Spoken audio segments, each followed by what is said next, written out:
አርጉልን በፌስቡክ እና በትዊተርም እንደዚሁ በአገራችን የፖለቲካ ሁኔታ በእጅጉ እየከፋ አሁን የኢትዮጵያ የፖለቲካ ጭብጥ ዋና መነጋገሪያ ህልውና መሆኑ በስፋት የሚታይ ነው።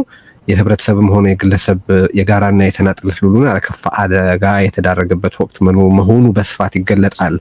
ይህ ሁኔታ እንዲለወጥ ደግሞ እንቅስቃሴዎች ለመካሄድ እየተሞከሩ ነው። በተቻለ መጠን በአገር ውስጥ አሁን ያለውን ኦልሞስት ሁሉም ሊባል በሚችል ደረጃ ገጠመው የሚባለውን የህልውና አደጋ በተመለከተ ወደ ተሻለ ነገር ለመሻገር የሚደረጉ ሙከራዎች በዚህ በሪዮት በኩል በስፋት ሲስተጋቡ ቆይተዋልና ዛሬ በአንድም በሌላ መንገድ የምናነሳው ይሄንን በአገሪቱ ውስጥ ያለውን የህልውና አደጋና መጻኢውን እንዴት የተሻለ ማድረግ እንደሚቻል የሚያነሱ ጉዳዮችን ነው ማለት ነው። ስለዚህ አካላይነቱ ብዙ ነው። ህልውና በጣም ቁልፍና ስር ጠለቅ የሆነ ጉዳይ ነው፣ ግን ውስጡ በጣም በርካታ ነገሮች የታጨቁበት በመሆኑ ማለት ነው ዛሬ እዚህ ውይይት ላይ የተገኙትና በየራሳቸው መንገድ በጣም ከፍተኛ የሆነ የፖለቲካ ተጽዕኖ በአገራቸው ያላቸው ለረዘም ላለ ጊዜ ደግሞ በአንድም በሌላ መንገድ ፖለቲካዊ አገልግሎትና ተሳትፎ ሲያደርጉ የቆዩት አቶ ጃዋር መሐመድና ዶክተር ገዱ አንዳርጋቸው ናቸው። በአሁኑ ወቅት ከተለያየ አቅጣጫ ከተለያየ ርዕዮተ ዓለም አካባቢ ብሔርና ሌሎች ሰው የሚከለልባቸው ወይም ከዚህና ከዚያ ያሉ እንቅስቃሴዎች ወደ አንድ የሚመጡባቸው ትግሎችና እንቅስቃሴዎች እየታዩ ነው።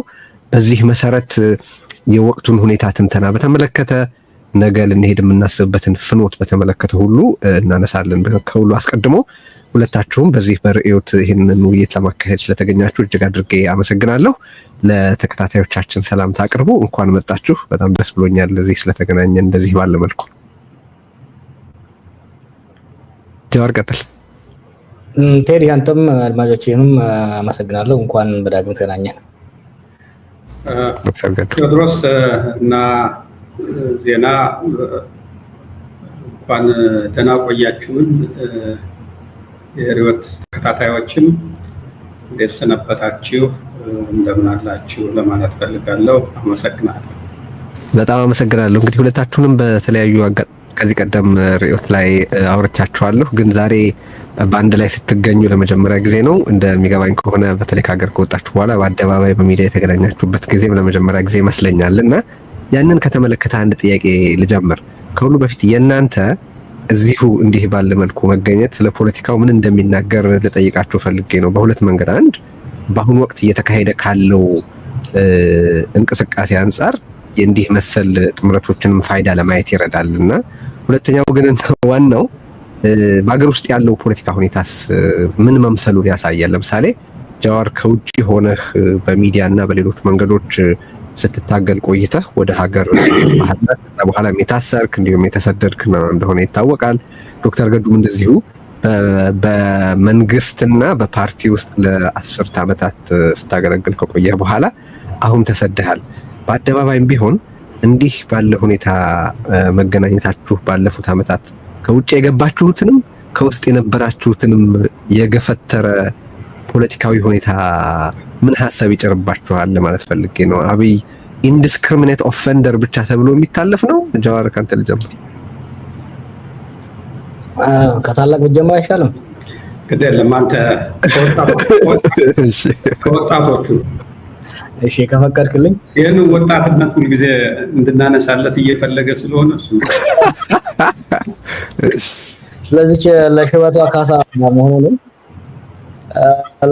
ለማንኛውም በመጀመሪያ በግዱ ይሄ ለውጥ እንዲመጣ በኢህአዴግ ውስጥ ከፍተኛ ስራ ከሰሩት ሰዎች ውስጥ ነው እና መጀመሪያ አካባቢ ባላንጣ ብንሆንም ወደ መጨረሻ አካባቢ የትግል አጋሮችም ነበር።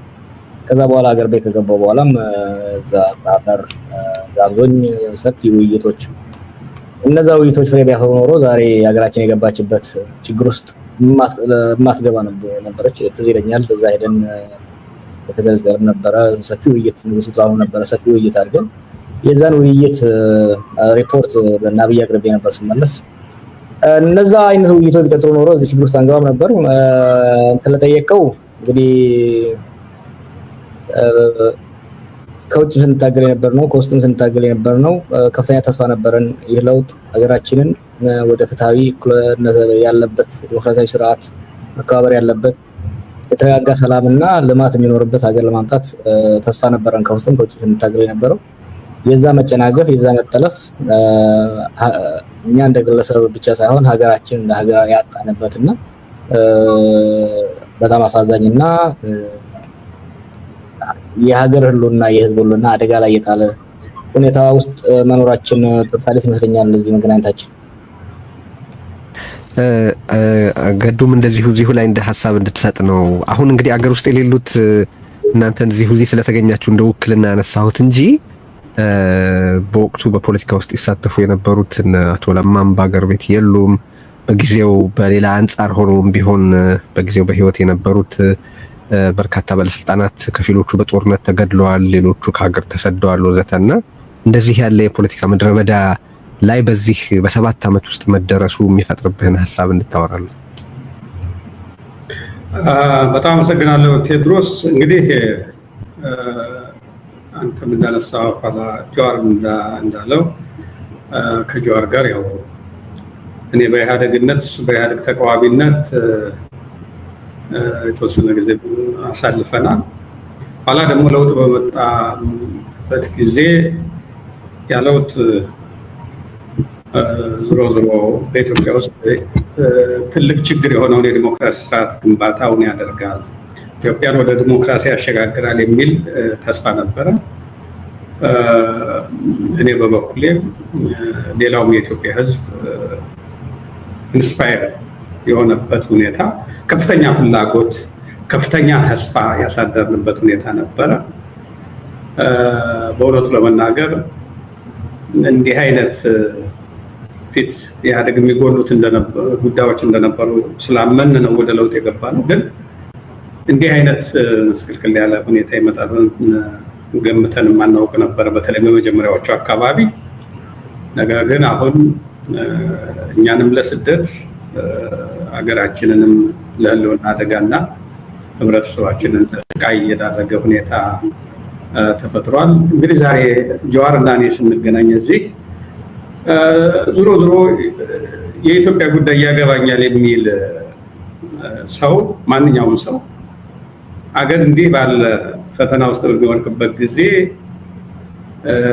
ብዙ ልዩነቶች የህይወት ዓለም ልዩነት በተለያዩ ጉዳዮች ላይ ልዩነት ቢኖር ቅድሚያ የሚያስፈልገው እንዴት አድርገን አገር ማዳን አለብን የሚል ነው። ልዩነትን ሊስተናገድ የሚችለው የአገር ህልውና ሲኖር ነው።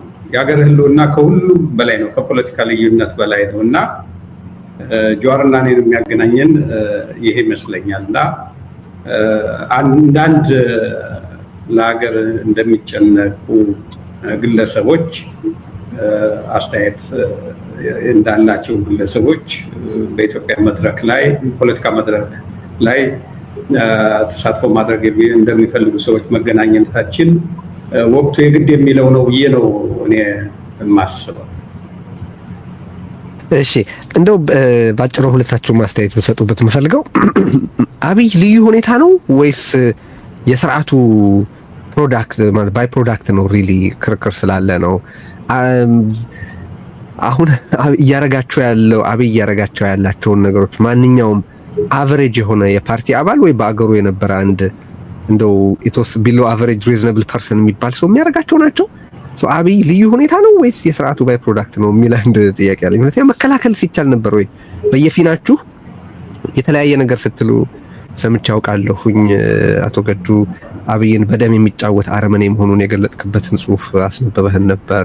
ጀዋር ከመጀመሪያ ጀምሮ አብይ ጠቅላይ ሚኒስትር መሆኑን ተቃውመህ የነበረ መሆኑን በኋላ ግን በቃ ብዙ ሰው በሱ አቅጣጫ ሲሄድና ሜቢ ክሪቲካል ሰፖርት በመስጠት መርዳት ይቻላል ብለህ በማሰብ ምክንያት ሰጥተው ስለነበረው ድጋፍ ታነሳለህ። አሁን ላይ ሆናችሁ ስታዩ አንድ አብይ ልዩ ሁኔታ ነው ወይስ የስርዓቱ ባይ ፕሮዳክት? ሁለት መከላከል ይቻል ነበር ወይ? ምን በተሻለ ብታደርጉና ቢደረግ እናንተ ብቻ ሳትሆኑ ቢደረግ እንዲህ ያለ ውድመት ከመድረስ ማስቀረት ይቻል ነበር ትላላችሁ? ጀዋር ቀጥል። አይ ቲንክ የስ መጽሐፉ ጽፌዋለሁ አይተው እንደሆነ የኛ አሰምሽን አትሊስት ከሩብ በነበር ነው ከኢህአዴግ ውስጥ የሚመጣ ሰው በኢህአዴግ ውስጥ ተኮትኩቶ የሚወጣ ሰው ምን አይነት አመለካከት ይኖረዋል፣ ድክመቶቹና ጥንካሬዎቹ ምንድናቸው የሚል አሰምሽን ነበረን፣ ግምቶች ነበሩ። ኢህአዴግ የግራ ዘመን ፖለቲካ የሚያራዝም ድርጅት ነው። አብይ የቀኝ ዘመን ኒዮ ሊበራል ፖለቲካ የሚያራምድ ነው።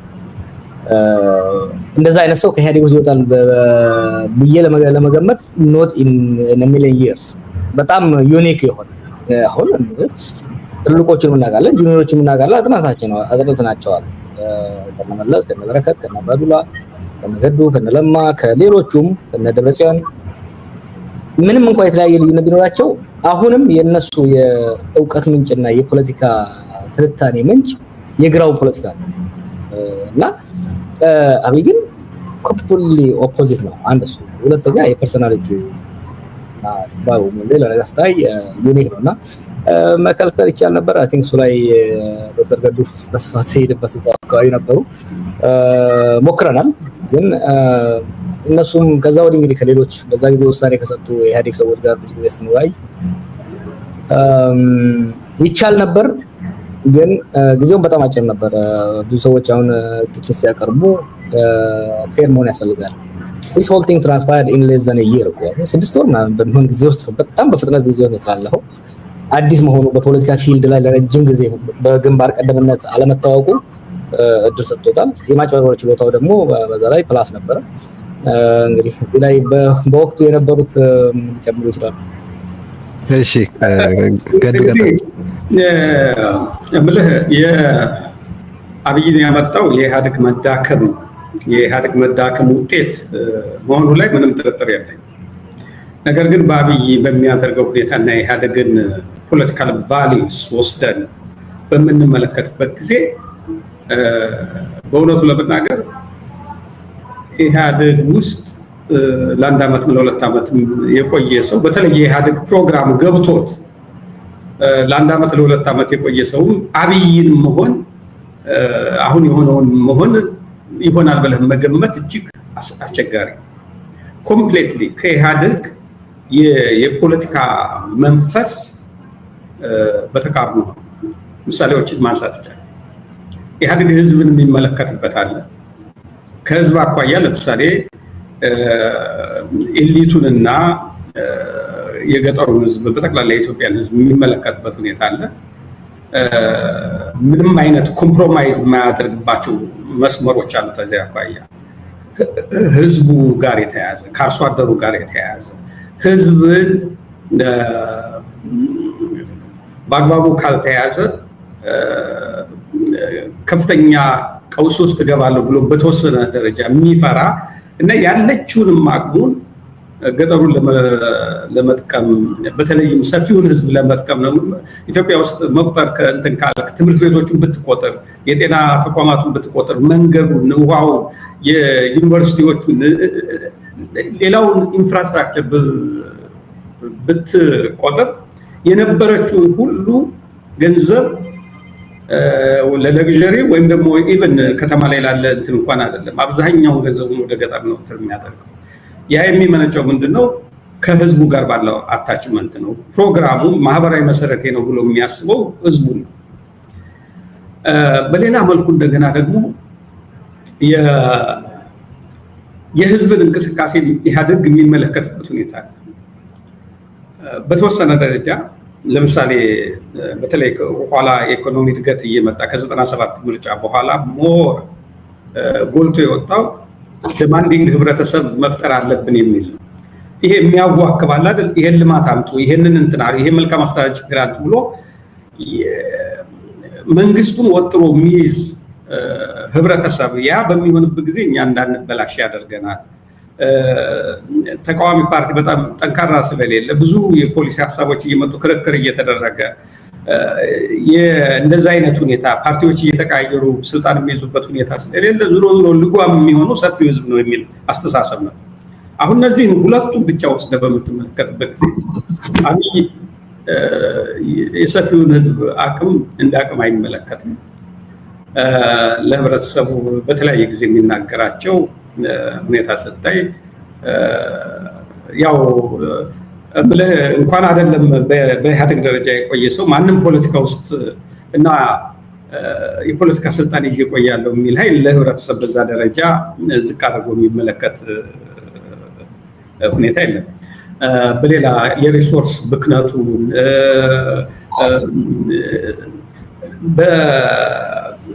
በእይታ ደረጃ በምትወስድበት ጊዜ ኮምፕሌትሊ ከኢህአዴግ ተቃራኒ ነው። በሌላ መልኩ ኢህአዴግ አሁን ወታደሩ ሄዶ ገጠር ላይ የአርሶ አደር መንደሮችን ሲያቃጥል፣ ሰብል ሲያቃጥል ስታይ ብዙ ነገሮችን በምታይበት ጊዜ ኢህአዴግ በ17 ዓመቱ የትጥቅ ትግልም ሆነ ኋላ በተለያዩ የጸጥታ ችግሮች በሚያጋጥሙበት ጊዜ አርሶ አደርን የሚመለከትበት ህብረተሰብን የሚመለከትበት ሁኔታ ልክ ነው። ዋነኛ አቀንቃኝ የተባሉ ተቃዋሚዎቹን በተለይ ከስርዓቱ ጋር እንትን ያሉትን ይዞ በፎከስ ባደረገ ሁኔታ የሚያስራቸው የተለያየ ነገር እንግልት የደረሰባቸው ሰዎች አሉ። ልክ ነው። ነገር ግን ህብረተሰብን በጅምላ የመቅጣት አስተሳሰብ እና ድርጊት ይቅርና በስብሰባዎች እና በተለያዩ መንገድ ይሄንን ኢንተርቴን የሚያደርጉ ጉዳዮች በሚንጸባረቁበት ጊዜ የነበረውን የውስጥ ትግል ለሚገነዘብ ሰው አብይ የኢህአዴግ ውጤት ነው ሊል አይችልም። ፈጽሞ ተቃራኒ እንትን ነው እና አክቹዋሊ የውጭ አምልኮ የዓለም ባንክ የአይኤምኤፍ የሚባሉት እርዳታ እንዲሰጡ ኢህአዴግም ጎንበስ ቀና ብሎ ይጠይቃል፣ ይደራደራል። ግን በእነሱ ፖሊሲ እንዲመራ ኢህአዴግ ሀገሪቱ በእነሱ ፖሊሲ መሰረት እንድትሄድ ያልተደረገ ነገር እኮ አልነበረም። ግን ዘወር በሉ ብሎ እንትን የሚል ነው እና እንደው በብዙ መመዘኛ የኢህአዴግ ውጤት ነው ብለህ ልትወስድ አትችልም። ራሱን የቻለ ኢህአዴግ ውስጥ የማይታወቅ ተደብቆ የነበረ ሌላ ራሱን የቻለ በራሱ ልትገመግመው፣ ልታየው፣ ልትመዝነው የሚገባ ሰው አድርጌ ነው የምመለከተው። ማስቆም ትችሉ ነበር የሚል ጥያቄ አስቼ ነበር። ባጭሩ አስተያየት እንድሰጥ በፈልጌ ማለት እሺ፣ ቀጥል። ወንበሩን ሳንሰጥ እንችል ነበር። ምን መሰለህ፣ 2-3 ፋክተሮች ነበሩ። ወንበሩን ከሰጠ በኋላ፣ ስልጣኑን ከሰጠረው በኋላ እምልህ በመጀመሪያዎቹ አካባቢ ሊደረግ የሚችል ሊኖር ይችላል፣ መጀመሪያዎቹ ወራት። ከዛ በኋላ ግን አስቸጋሪ ነው። ትልቁ ስህተት የተፈጠረው መጀመሪያ ስልጣኑ ሲሰጥ። በዚህ ላይ ፋክተሮቹ ምንድን ናቸው? አንደኛ በወቅቱ የነበረው ፖለቲካ ሃይሊ ኢሞሽናል የሆነ ፖፑሊስት የሆነ እንደገና ደግሞ ቲፒኤልኤፍ ቨርሰስ ሌላው በጥላቻ የሰከረበትና ምን ሊመጣ ይችላል ብሎ ለማገናዘብ ጊዜ የማይሰጥ እልህ እና ጥላቻ በሚኖርበት ጊዜ ሰው ሚዛናዊ ሆኖ ማሰብ አይችልም። ሁለቱ ከተቀላቀሉ እኛንም የገጠመን ያ ለውጥ እኮ አብዛኛው የዛ ለውጥ ተዋናኝ የሚባለው ሰው ጥቂት ሰዎች ይነሳሉ፣ ግን ጥቂት ሰዎች አልነበሩም። በአመራር ደረጃም በህዝብ ደረጃም ሰፊ መሰረት ያለው የማይቃወማቸው መስመሮች ነበሩ።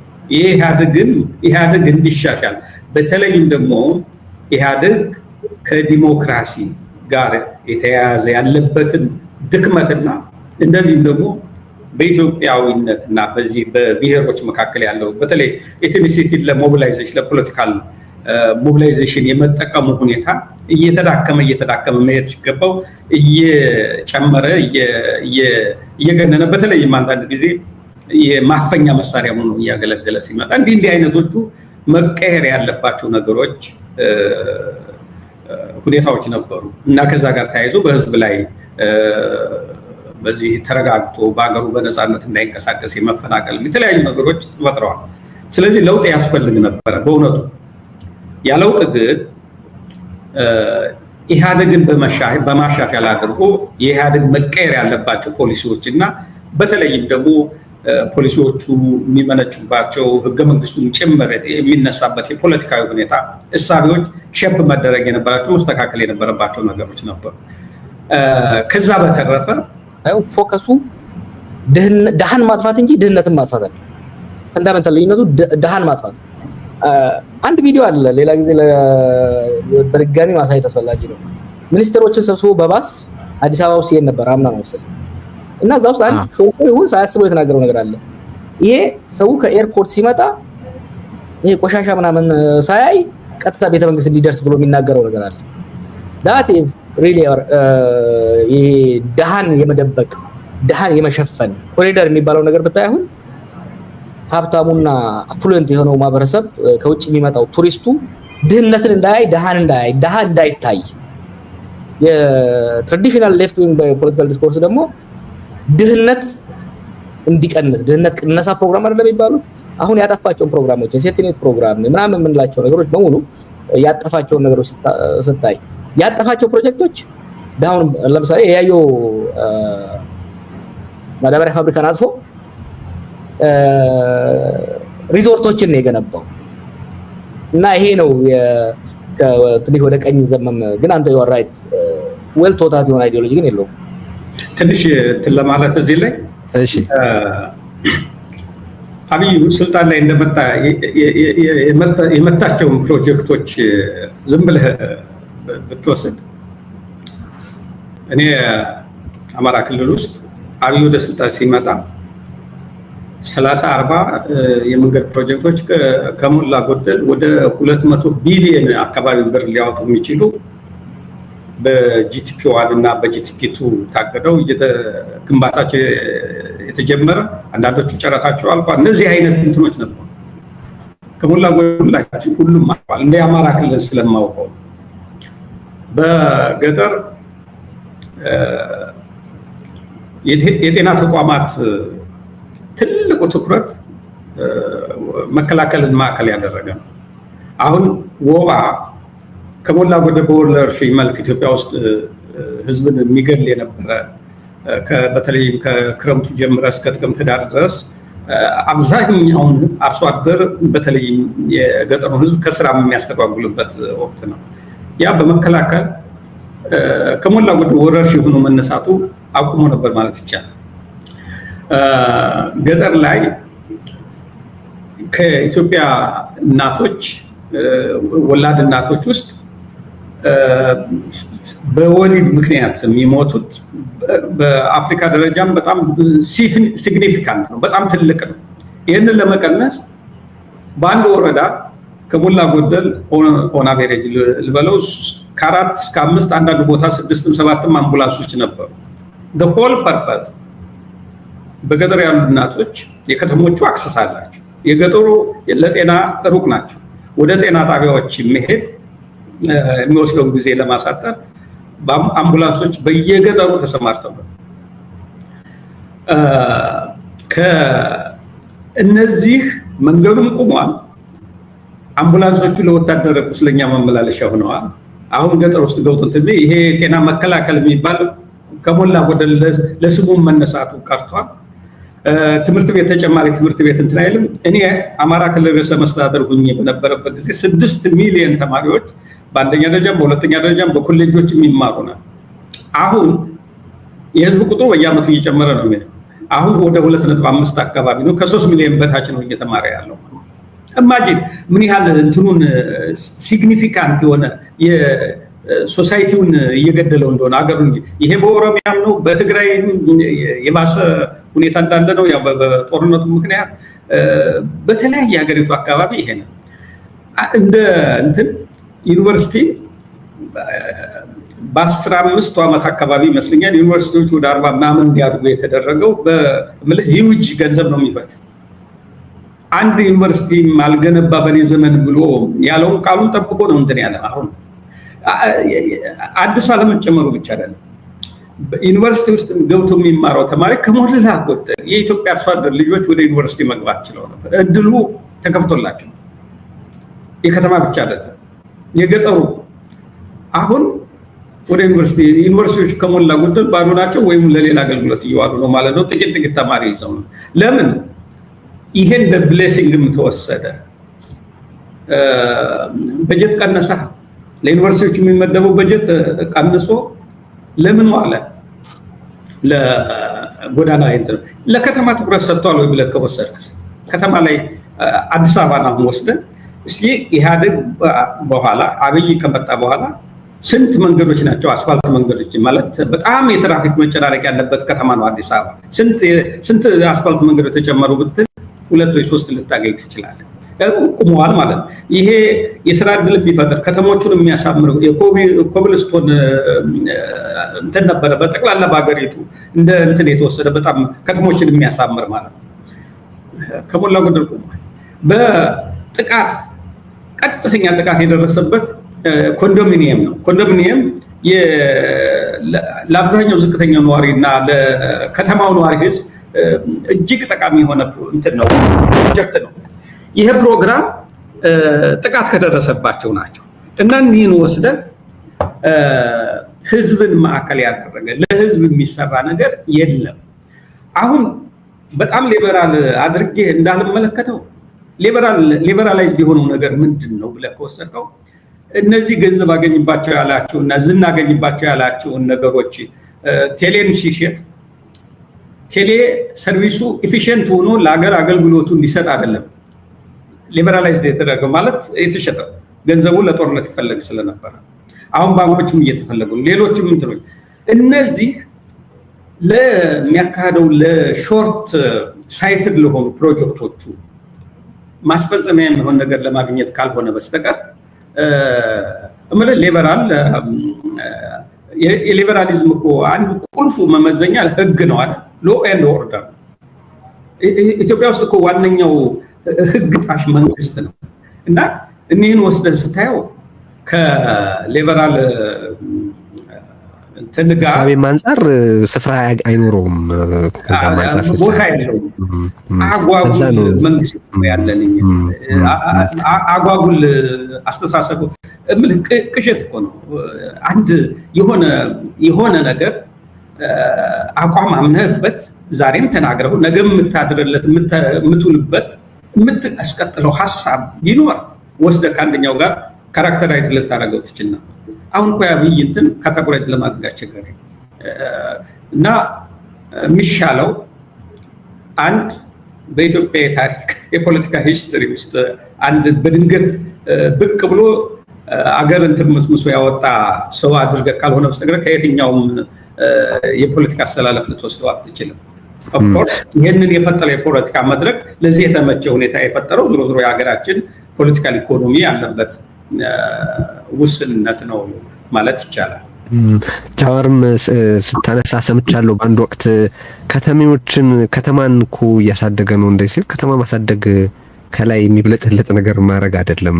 ከተማ ማሳደግ ማለት የከተሜን ህይወት መለወጥ ነው። ከተማዋን በኢንፍራስትራክቸር እና በሌሎች ለከተማ መሆን አስፈላጊ በሆኑ መሰረተ ልማት ዝርጋታ ኢኩዊፕ ማድረግ ነው እንጂ ማብለጭለጭ አይደለም። ከተሜነትም የአብይ ጉዳይ አይደለም ስትል ሰምቻለሁ እና ይሄ በጣም ኢምፖርታንት ነው። አብይን ቀኝ ዘመም ሲባል እኔ ነው ወይ ብዬ ጠየቅኩት። ቀኝ ዘመሞቹ ይኸው እኛ እኮ ከግራዎቹ ጋር ጠብ ስላለን ነው የምንደግፈው የሚል ሽፋን እንዳያደርጉት ስለምፈልግ ነው። ሪሊ አብይ የሚታመንለት ርዕዮትም የሚቆምለትም ህዝብ የኔ ነው ብለው የሚይዘው አስተሳሰብና ግብ አለው ለማለት በጣም አስቸጋሪ ነው ብዬ ስለማስብ ነው።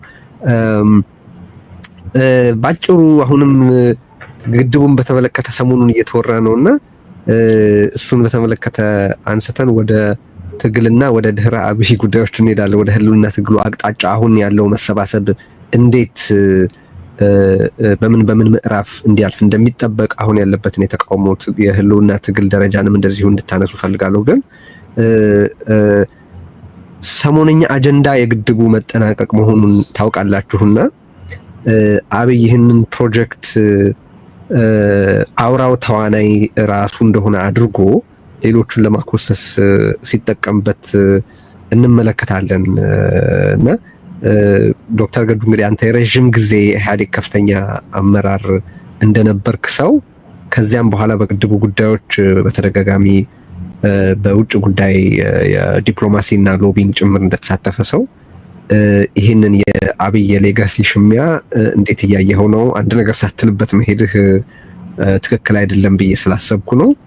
ሁለተኛ ጃዋርም ከዛ ቀጥሎ ግድቡን በተመለከተ ሳያስቆመው ሳያጠፋው እዚህ ስለደረሰ ራሱ የሆነ ክሬዲት ልንሰጠው ይገባ ይሆናል ሌሎቹን ካደረገው አኳያ ስትል ሰምቻለሁና ይሄ ግድብ አብይን ተፋልሞ የደረሰ አብይን ተዋግቶ የደረሰ ፕሮጀክት ነው ብዬ ነው የማስበው። እኔ ቆስሎ ነው የደረሰው ኦሪጂናሊ ከታሰበበት መጠንና ፋይዳ አንፃር ካየ ነው ከአብይ ጋር ተፋልሞ ህዝቡ ልብ ውስጥ ስለነበረ አብይን ፋይት አድርጎ እዛ የደረሰ ግድብ ነው እንጂ በአብይ ፍላጎት እዚህ የደረሰ ግድብ አይደለም የሚል ሐሳብ አለኝና ሪሊ እዚህ ዝርዝር ውስጥ መኖር ያለበት ማለት ስለፈጸማቸው ጥቃቶች በብሔራዊ ጥቅምም ሆነ በግድቡ ላይ ስለፈጸማቸው ጥቃቶች ያሉን ሐሳቦች እንድታጋራ ነው። ገዱ ባንተ መጀመር እንችላለን። እሺ እንግዲህ የህዳሴ ግድብን በተመለከተ አገራዊ ፕሮጀክት በመሆኑ ኢትዮጵያን አሁን ያለነው ወደፊት የሚመጣው ጄኔሬሽን የሚኮራበት ግድብ ስለሆነ መጠናቀቁ አገራችንንም ህዝባችንን በጠቅላላ የኢትዮጵያን በጎ እድገት የሚመኝ ሁሉ ሊያስደስት የሚገባው ጉዳይ ነው። በዚህ ረገድ በመጠናቀቁ በጣም ደስ ብሎኛል። ከዛ በተረፈ ግን ግድቡ እንግዲህ ሲታቀድ ምንድነው ግቦች ነበሩት። አንደኛው ክሊር የሆነው ግቡ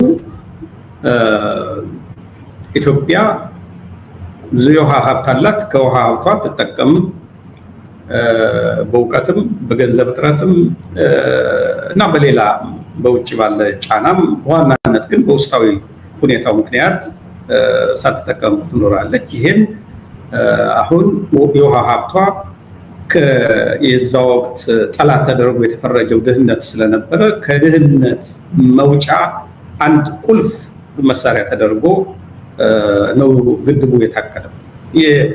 ማንንም መጥቀም መጉዳት ሌላ አይደለም። ታሳቢው የኢትዮጵያ ሕዝብን ከድህነት የማላቀቁ እንቅስቃሴ የተቀጣጠለበት ጊዜ ስለነበረ ደግሞ የኃይል ጉዳይ እጅግ የኃይል አቅርቦት እጅግ ወሳኝ የነበረበት ሁኔታ እየተፈጠረ ስለመጣ የህዳሴ ግድብን መገንባት ለተጀመረው ጸረ ድህነት ትግል ትልቅ ሚና ይኖረዋል በሚል አንደኛው እሳቤ እና ዋናው ይሄ ነው። በሁለተኛ ደረጃ ፖለቲካዊና ዲፕሎማሲያዊ ግቦችም ነበሩት ከጂኦፖለቲካ አኳያ። በዚህ በህዳሴ ግድብ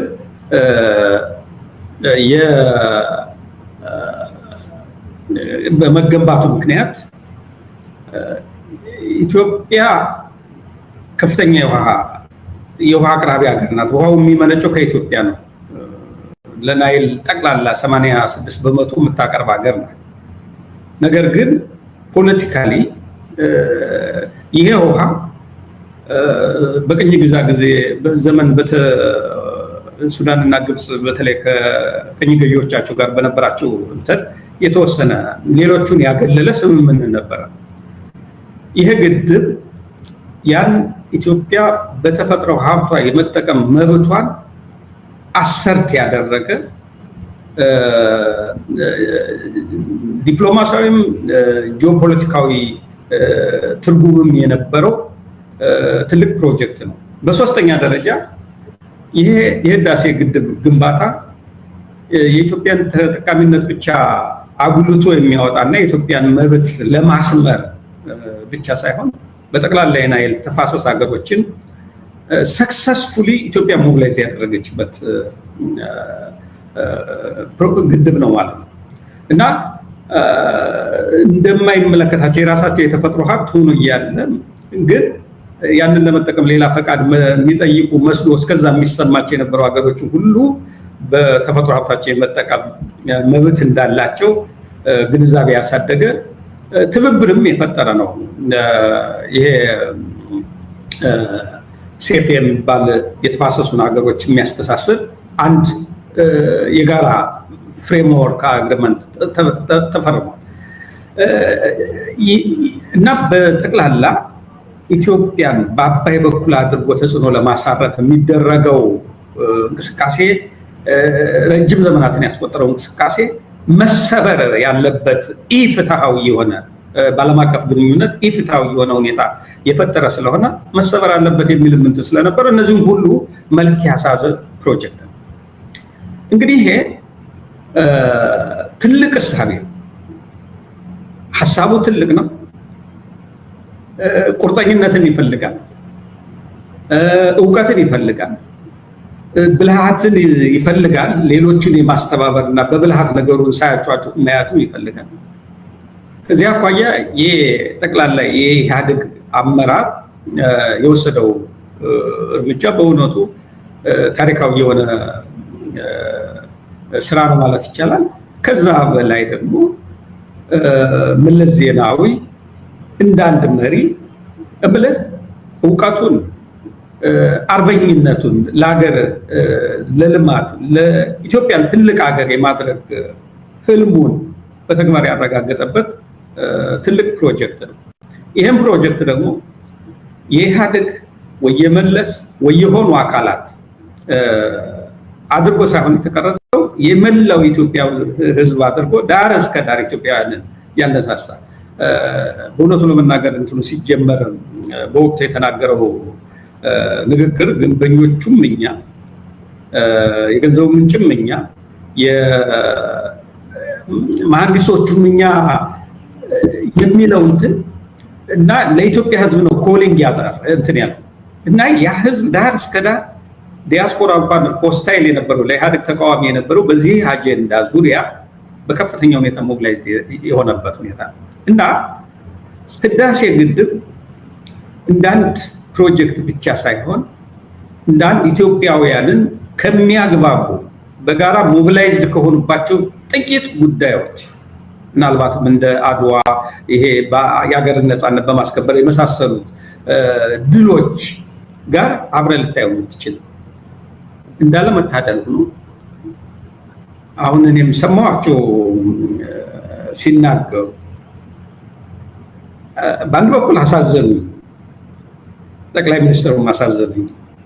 ምን ያህል የቅቡልነት ውድቀት እንደገጠመው በዚህ በህዳሴ ግድብ ተንጠልጥሎ ያ ደግሞ እኮ ሀምብል በሆነ መንገድ ትህትና በተሞላበት መንገድ ቢያደርገው የኢትዮጵያ ህዝብ ክሬዲቱን የሚነሳው አይደለም። እሱ የነበረውን አስተዋጽኦ ክሬዲቱን አይነሳው ነው። አሁን የመለስን ሚና እንኮንስሱ በግንባታው በመለስ እቅድ መሰረት ትልቁን ድርሻ የተወጣውን ኃይለማርያምን ወደ ጎን ትቶ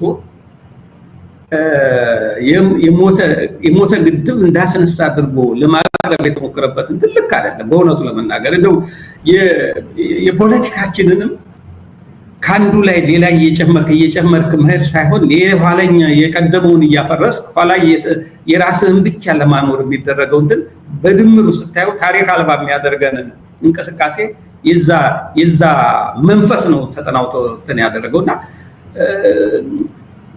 ብለህ ቢሆን ኖሮ ምንድን ነበር መሰለህ? በእውነቱ ለመናገር በዚህ ግድብ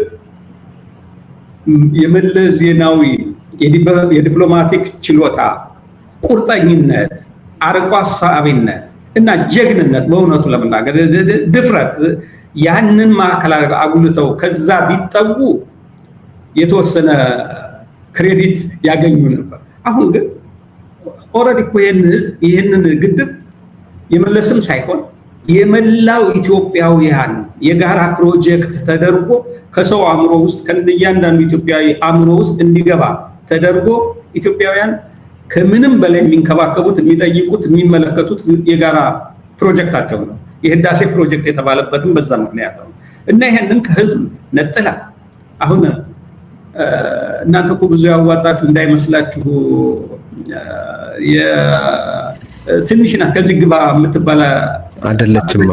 ለማጣጣል የህዝቡንም ድርሻ በማጣጣል የመንግስትንም ተረባርበው በጋራ ያሳኩት ነገር ይሄ ግድብ ነው እና ይሄን ግድብ በማነካካት ወደ እንትን ማድረጉ አደጋ ስላለው ነውና አሁንም ቢሆን በዚህ ግድብ ስራ ላይ የተሳተፉ ሁሉ ሊመሰገኑ ይገባቸዋል። አብይ የሄደበት አካሄድ የትንሽ ሰው አካሄድ ነው፣ የብልግና አካሄድ ነው። ደግሞ አይሳካለትም እኮ። ስለዚህ ግድብ እኮ የሰማነው ያየነው በመለስ አመራርና በሱ ጋር ከነበሩ ሰዎች ጋር ነው እና ያንን አስቀምጦ መሄድ እኔ እኮ ለመለስ የሂውማን ራይትስ ሴንተር በስሙ ይሰማ አይደለም ያልኩት he was not good in human rights ግን በዚህ ግድብ ላይ አይ ቲንክ መለስን ማመስገን ሌሎችም እዛው ሲሳተፉት ማመስገን አብይ የሚሄድበት ሁኔታ ሀገራችን አሳንሶ ከራሱ እኩል አደረጋት ታውቃለህ ሁሉን ነገር መከላከያውን እሱ ነው የገነባው መከላከያው እሱ ነው የገነባው ሁሉን ነገር ለምሳሌ ባለፈው ያነሳው በዚህ ጨርሰን እንዳላስረዘ ብሔራዊ ደህንነትን አፍርሶታል ኒስ የሚባለው ፕራክቲካሊ አፍርሶታል ኢንሳን ነው ሁሌ ከፍ የሚያደርገው ገንዘብ መዛር የሚሄደው አሁን ኢቭን ኒስ ላይ የኢንሳን ሰዎች ነው እያመጣ የሚያስቀምጠው እነዚህ ሁለት የተለያዩ የደህንነት ተቋማት ናቸው አንዱ ሂውማን ኢንተለጀንስ ላይ ፕራይመሪሊ የሚሰራ ነው በሰባዊ መረጃ ላይ የሚሰራ አንዱ በቴክኖሎጂ በሳይበር ሴኩሪቲ ላይ የሚሰራ ነው ቱ ቢ ኦነስት ሳይበር ሴኩሪቲ የሂውማን ሴኩሪቲ የሂውማን ኢንተለጀንስ ሰፕሊመንት ነው ድጋፍ ሰጪ ነው ጀስት ጌታቸው አሰፋን ስለሚጠላ ብቻ ያንን ተቋም አውላልቆት ዛሬ ይህ ነው የሚባል የሰባዊ መረጃ የለንም የሚገርም ምን መሰለ ወጣውዬ ነው ግን ስለሚያያዝ ጌታቸው አሰፋን ስለሚጠላ ብቻ ብሔራዊ መረጃ አፍርሶት ዛሬ ሶማሊያ ላይ በእውር ነው የምንሄደው ሚድል ኢስት ላይ በተለያዩ ሀገሮች ላይ አይደለም እንደ ኢትዮጵያ በዴታ የኦንላይን ዴታ የሳይበር ዴታችን በጣም ሊሚትድ የሆነ ተውና በጣም የገዘፉት እንደ አሜሪካ ያሉት የስለላ ድርጅቶቻቸው ዛሬም ቢሆን ትልቁን ኢንቨስትመንት የሚያደርጉት በሂውማን ኢንተለጀንስ ላይ ነውና ግድቡን ብቻ አይደለም ሰዎችን የሚጠላቸውን ሰዎች ወይ ደግሞ ሊተካቸው አልችልም ብሎ የሚያስበውን ሰዎች ተቋሞቹን ከነሱ ጋር ያጋረጥና እነዛን ተቋሞች ማፍረስ ነገር አለው ስለዚህ ነው ግድቡ እንኳን ተረፈልን ለማለት ያህል ነው ቀውስ የሚፈጥረው አብይ አቅም ስላጣ ነው ወይስ ቀውስ ከቀውስ ውጪ ሊኖር ስለማይችል ነው do you see any method in the madness በጎም ባይሆን እንደው እስቲ ባጭሩ ይንገ አቅም ማነስና በራስ አለመተማመን ትልቁ ምክንያት አንዳንዴ አቅም ሲያንስህ አቅም እንዳነሰ አውቀህ በዛ በጎደለ ለመሙላት ካሉ የተለያዩ ሪሶርሶች መጠቀምና ምን ማለት ይላል ብዙ ጊዜ አሁን ስለሱ ትምህርት እናነሳ ያልተማረ ሰው ፊደል ያልቆጠረ ሰው ብቃት የለውም ለማለት አይደለም ለምሳሌ ብራዚል ሉላ ወሰደው 4ኛ ነው 6ኛ ክፍል የተማረ ግን ብራዚልን ትራንስፎርም ያደረገ መሪ ነው እንዴት አንደኛ ልምድ ነበረው ሌበር ዩኒየን በማደራጀት በስራ ነው የመጣው እንደማያውቅ ደግሞ ስለሚያውቅ ኢኮኖሚው ላይ በኢኮኖሚ የምትጠቁ ምሁራንና ኤክስፐርቶችን ጸጥታ ላይ ዲፕሎማሲ ላይ እንደዛ በማስቀመጥ ብራዚልን ለማሻገር ትራንስፎርም ለማድረግ ቻለ የግድ ፒኤችዲ ሊኖር አይገባም አብይና የሱ አይነት ስነልቦና ያላቸው አመራሮች ደግሞ አለማወቃቸውና አለመቻላቸው ብቻ ሳይሆን አለመቻላቸውን አምነው በሚችሉ መደገፍን ከመመረጥ ይልቅ አለመቻላቸውን ለመደበቅ የሚያደርጉት ሂደት ኬኦስ አንተ የምታየው ኬኦስ ከምን ይመጣል መሰለ ያ ኬኦስ የብቃት ማነስን ለመደበቅ የብቃት አሁን ሁሌ የፖለቲካ ጥያቄ ሲነሳበት ወደ ሴኩሪቲ ነው የሚሄደው ምክንያቱም የፖለቲካ ችግሩን በፖለቲካ ብልሃት ለመወጣት የሚያስችል ልምድም ችሎታም ስነልቦናም ስጦታም ይል ምን ያደርጋል ኬኦስ ቀውስ ወደ መፍጠር ይሄዳል ሜቶዱ በዚህ ነው የሚመጣው ችግሮችን ተጋፍቶ በእውቀት በርብርብ በትብብር ከመፍታት ይልቅ አንደኛ ይበልጡኛል ብሎ የሚያስባቸው ሰዎች ያስወግዳቸዋል ለፋታቸው አልችለው የሚለውን ችግሮች ደግሞ ምን ያደርጋቸዋል በቀውስ አወሳስቦ ሊያልፋቸው ይሞክራል guess what the problem is ፖለቲካን እንደዛ አምታተ ማለት ትችል ይሆናል ፖለቲካን የጸጥታንም አምታተህ ለምሳሌ ከህዋት ጋር የተገባውን ቀውስ በፖለቲካ መፍታት ይቻል ነበር ያ መፍታት ስላልቻለ ወደ ጦርነት ገባ ፋይን ሰርቫይቭ አደረገው ከኛም ጋር የነበረው እንደዛው ፖለቲካውን አምታተህ በቀውስ ልታልፈው ይችላል ኢኮኖሚን ግን በቀውስ ልታልፈው ይችላል ከባለቤት ጋር በተጣላ ረብሻ ቃሰባብራ ምናምን ልታስረሳሳት ይችላል ይሆናል ሆዷ የራባትን ያንተን ልጅ ግን እቃ ሰባብረህ ሆዷን ልትሞላለት አትችልም። ቤዚክ ነው። አሁን የአብይ መጨረሻ ምን ላይ መጣ? ኢኮኖሚው መጣና አፈነ። ለዛ ነው አሁን ደቀ መዛሙርቱ ማባረር ላይ ገባው ማለት ነው። እሺ አሁን የአብይ ችግሩ ምንድነው? እኔ ሳይኮሎጂስቶች ወደፊት በደንብ አድርገው ማጥናት ያለባቸው ይመስለኛል። በተለይም ወደ ሊደርሺፕ ወደ ጠቅላላ እንዲህ አይነት ሰው የሚመጣበት መንገድ ለመዝጋት በደንብ መጠናት ያለበት ይመስለኛል። ከአስተዳደር ጀምሮ በጠቅላላ ሂደቱ እኔ በከፍተኛ ሁኔታ የበታችነት ስሜት እንግዲህ ከምን የመነጨ እንደሆነ የበታችነት ስሜቱ ላይማር ይችላል፣ ችግር የለውም። አብዛኛው የኢትዮጵያ ሕዝብ የኢትዮጵያ መሪዎችም ብዙ በትምህርት የናጠጡ አይደሉም። ሂስቶሪካሊ በተለይ ወደኋላ በምንሄድበት ጊዜ በዊዝደም ነው ብዙን ነገር ያደረጉት። አሁን የአብይ ችግሩ ምንድን ነው? የበታችነት ስሜት አለው።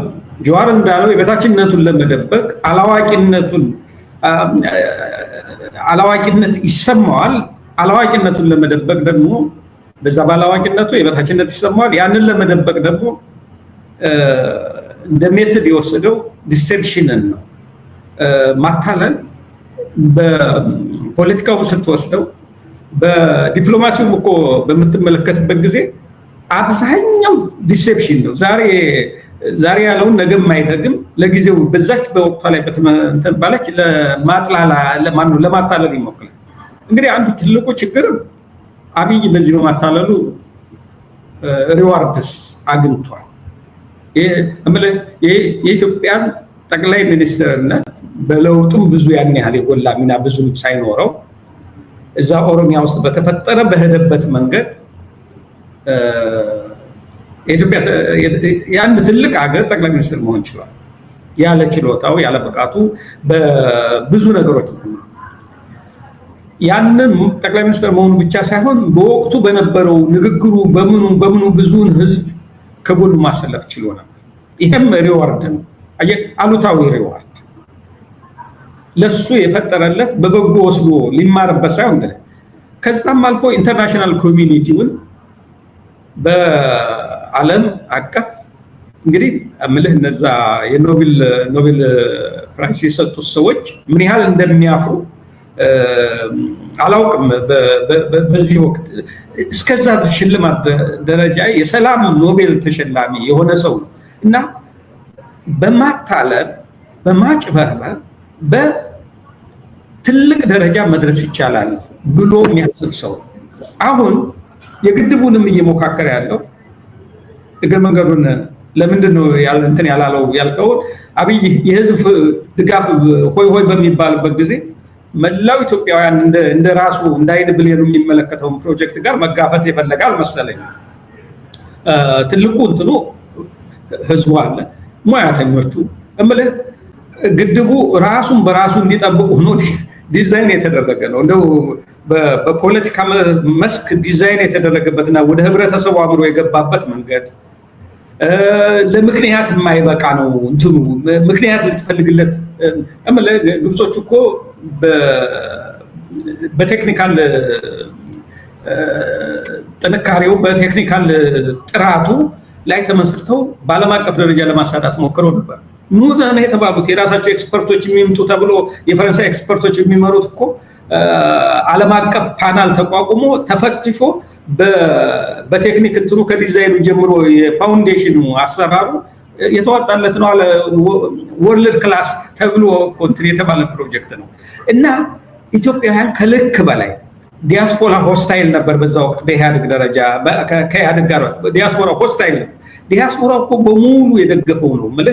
አልፎ አልፎ የሚቃወሙ ሰዎች የነበሩ መሆኑን አውቃለሁ፣ ግን አብዛኛው ሰው ገንዘብና አውጥቷል። አንድ ነገር ትዝ የሚለኝ ጠቅላላ መንግስት ሰራተኛው ዝቅተኛ ገቢ ያለው ሰው በስጦታ መልክ ገንዘብ መስጠት ጀመረ።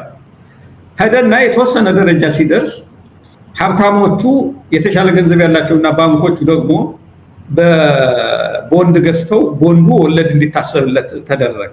ኋላ ምንድነው የተደረገው? ይህ ህዝብ ይህን ያህል መንግስት ሰራተኛ የወሩን የሁለት ወር ደመወዙን እየለገሰ በነፃ የሚሰጥበትና ኋላ ከግድቡም የበለጠ ተጠቃሚ የሚሆነውና የተሻለ ገቢ ያለው ወለድ የሚወስድበት ሁኔታ ስለምንፈጥር ከሆነ ኢፍትሃዊ ነው። ስለዚህ ምን ይሁን ወለድ ይታሰብለት ለሰው ቦንድ ለገዛ ሁሉ የለም ምንም አልፈልግም ብሎ በስጦታ ነው ካለ መብቱ ነው። ግን ፌር አይሆንም። የተሻለ ገንዘብ ላለው ወለድ እያሰብክለት ቦንድ የገዛው ለመንግስት ሰራተኛና ዝቅተኛ የህብረተሰብ ክፍል ከመቀነቷ ፈጣናት ያዋጣች የሰጠችው እንደዛ መሆን የለበትም ተብሎ ለሁሉም እንዲታሰብ ተደረገ። ምን ማለት ነው? ይሄን ያነሳውበት ከእያንዳንዱ ኢትዮጵያዊ ልብ ውስጥ ሰርስሮ የገባ ፕሮጀክት ነው። አብይ አውቶማቲካሊ እዚህ ጋር ነው የሚላተም። በፕሮፓጋንዳ ለማጥላላት በተሞከረባቸው በነዛ በመጀመሪያዎቹ አብይ በስልጣን መጣበት ጊዜ የህብረተሰቡ ጥያቄ ምን ነበር? በየትኛው መድረክ በተከፈተበት በዛ ወቅት ህዳሴ ግድብ የደረሰ ነው ጥያቄ። አብይ ከፍተኛ በድምቀት በሚወደስበት ጊዜ እንኳን ስለ ህዳሴ የተወሰነ የቴክኒካል ችግር ገጥሟል ተብሎ በዘገየበት ጊዜ በየመድረኮቹ ስሩአውት ኢትዮጵያ የህዳሴ ግድብ ግንባታ ከምን ደረሰ የሚል ጥያቄ ነበር እና አንድ ትምህርትም የሚሰጠን ህዝብ ባለቤት ከሆነ የሱ ካደረገው ብዙውን ነገር ልጓም ሆኖ ማሻሻልና ከጥቃቱም ሊከላከለው የሚችልበት ሁኔታ የሚሰሩት ሙያተኞች እዛ በረሃ ላይ እዛም ቃጠሎ ላይ ሆነው የሚሰሩት ባለሙያዎቹ በመሐንዲስንም ሌላ አገልግሎት የሚሰጡ ሹፌሮቹን ኦፕሬተሮቹን ወስደህ በዚህ በዲፕሎማሲው የሚታገሉ ማለት ኢትዮጵያን ተሰልፈው ነው ያሉት እና ብዙ አይን ያረፈበት ፕሮጀክት ስለነበረ አሁን እንደዚህ እንደ አዋሽ ኮምቦልቻ ወልዴ አይነቱ መቀሌ የሚሄደው የባቡር በጣም ሲግኒፊካንት ሆነ ፕሮጀክት ነው። በብር መጠን ከወሰድከው ከህዳሴ ግድብ አይተናነስም። ቀጣ አድርጎ አቁሞታል። ብዙ የጮኸ የለም። ያው ዝም ብሎ ቆሞ ቀርቷል። እንደውም ሊያልቅ የተቃረበ ፕሮጀክት። የህዳሴ ግድብ ግን የዳነው የኢትዮጵያውያን አይን እዛው ላይ በእያንዳንዱ ኢትዮጵያዊ አእምሮ ውስጥ እንዲተከል ተደርጎ ፕሮጀክቱ ሲጀመር ጀምሮ እንደዛ ስለተደረገ ነው። በዚህ አይነት መንገድ ያንን ጨርሶ ደግሞ ህዛዝና ለማግኘት አብይ መሞከሩ ብዙ ችግር ነው ብዬ እንትን አለ።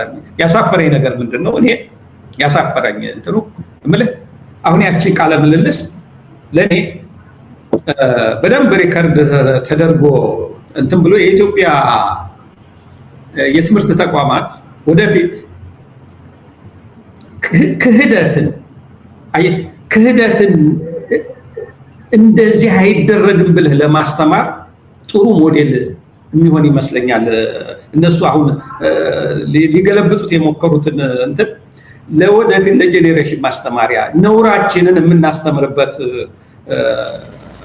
ዶክመንት ሆኖ የሚያገለግል ይመስለኛል። ዶክመንታሪ አመሰግናለሁ ጊዜ ወሰዱ። እሺ ጃዋር እንግዲህ የተቃውሞ ትግሉን በተመለከተ እናንሳና አብይ አዲስ አበባ ተቀምጦ ሰብሰብ ብላችሁ ነው ሲል ከርሞ አሁን ተቃዋሚዎች የተሰባሰቡ ብሎ ደግሞ እየተሸበረ ነው።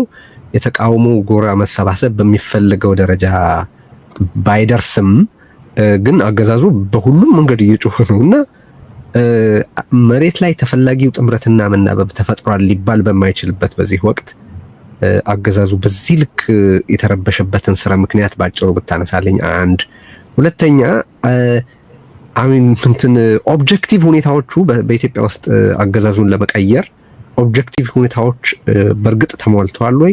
ምን ስለሌለ ወይም ምን ስለጎደለ ነው አሁንም አብይ አህመድ ስልጣን ላይ ያለው?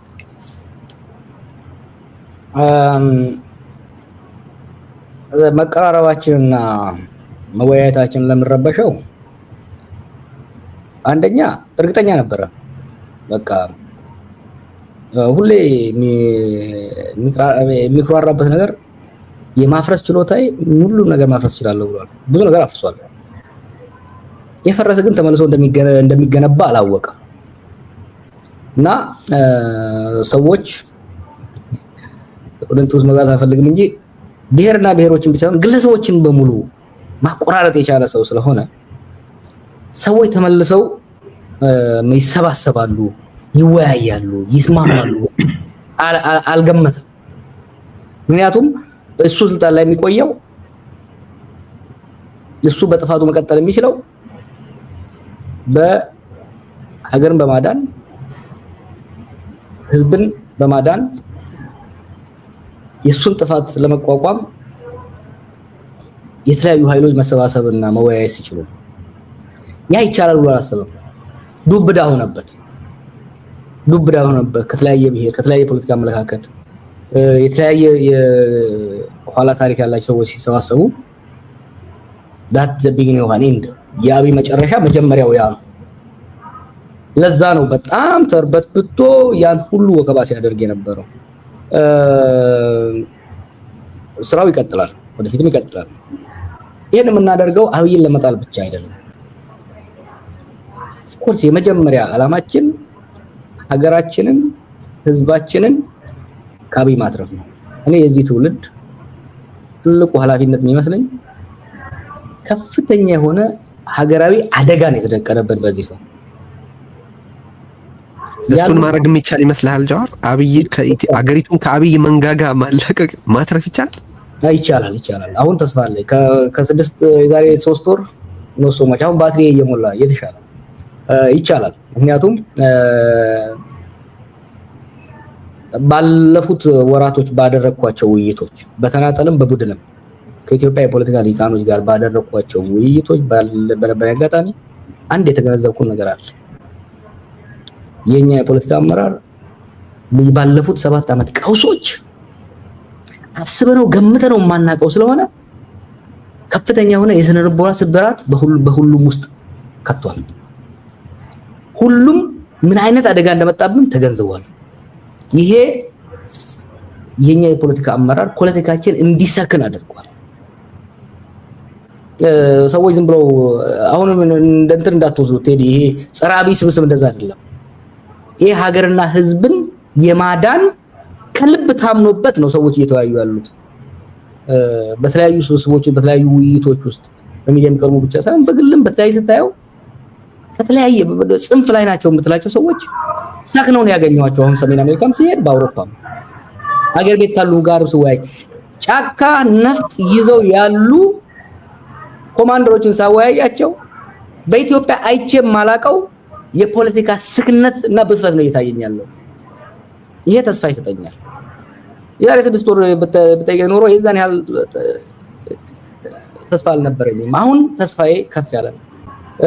ነባራዊ ኦብጀክቲቭ ሪያሊቲስ ኮንዲሽንስ እየተሟሉ ሙሉ በሙሉ አልተሟሉ እየተሟሉ ስርዓቱን ለመጣል የሚያስችል በቂ ነገር አለ። ስርዓቱን ኢኮኖሚው ይዞት ነው የሚሄደው። አንድ ጥያቄ የለውም እሱ። አብይና ኢኮኖሚው ተባብረው ስርዓቱን ይጥሉታል። ትልቁ እኛ እየሰራን ያለውና መስራትም ያለብን day after አብይ አንድ ነገሮች እንዳይባባሱ ግጭቶች እንዳይባባሱ ካሁኑ መተማመን ላይ መድረስ አለበት የሀገራችን የፖለቲካ ልሂቅ። ከአብይ ቀጥሎ ያሉት ቀናት ሽግግሮች የሚጠለፉት ከሀዲድ የሚወጡት በመጀመሪያዎቹ 6 ወር እስከ 1 ዓመት ባለበት ጊዜ ነው። ያንን ሁለት ስራ ያስፈልገናል። የአብይ ስልጣን ላይ ያለ መዘጋጀት ያሉብን ስራዎች አሉ። ከአብይ ቀጥሎ በማግስቱ ትግል እንዳይጠለፍ ከተጠለፈም አምባገነን አይደለም የሚወጣው አናርኪ ውስጥ ነው የሚወጣው። መጥፎ ነገር ስለምንገባ ህዝቡም እየጠበቀ ያለው ከዛ በኋላ ምን ውስጥ እንገባለን የሚል ፍራቻ ስለሆነ ያን ፍራቻ ሊያረጋግጥ የሚችል ኮንፊደንስ ሊሰጥ የሚችል ለማህበረሰባችን ትብብር፣ ስምምነት እና ሮድማፕ ማዘጋጀት ያስፈልጋል። እሱ ተጀምሯል።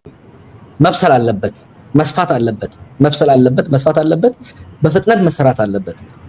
እሱን ከተጠናቀቀ በኋላ ሌላው ብዙም አስቸጋሪ አይመስለኝም። ቅድም እንዳልኩ አንድ ስርዓት አንድ አገዛዝ ስልጣን ላይ ይወጣል። የፓወር አሴንሽን ምንለው ኮንሶሊዴት ያደርጋል፣ ያጠናክራል፣ ከዛ ይከላከላል፣ ከዛ ይበሰብሳል።